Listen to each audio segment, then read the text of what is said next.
এটা নাকি একটা বাংলাদেশের খুব ফেভারিট ডিশ, তবে আমি জানি না, তবে শুনেছি আর দেখিও নি কোনো দিন। তবে শোনা মাত্র আমি এটা বাড়িতে আজকে ট্রাই করেই ফেললাম। তো প্রথমে রুই মাছগুলোকে নিয়ে আসলাম, বাড়িতে অ্যাভেলেবেল সব বাড়িতেই রুই মাছ কাতলা মাছ হয়ে থাকে, তো আমরা বিভিন্ন রকম রেসিপি বানাই। আজকে আমি এইভাবে ট্রাই করলাম, দেখি কেমন লাগে। তো রেসিপিটা সত্যি খুব ভালো হয়েছিল। তো এইটাকে প্রথমে আমি সমস্ত মশলা দিয়ে আদা রসুন পেঁয়াজ বাটা কাঁচা লঙ্কা সমস্ত মশলা দিয়ে ভালো করে ম্যারিনেশন করে নিয়েছিলাম।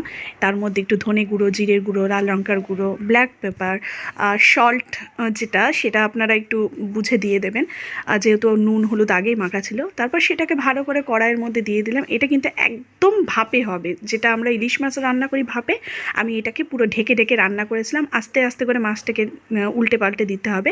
আর টমেটোগুলো আমি গোটা গোটা দিয়েছি, কারণ টমেটোগুলো এরকম গোটা গোটা দিলে এই ভাপে সিদ্ধ হয়ে যায় এবং খেতে খুব ভালো লাগে। নামানোর আগে একটু ধনেপাতা ছড়িয়ে নামিয়ে দিন। তো ভিডিওটা ভালো লাগলে লাইক করে দিন।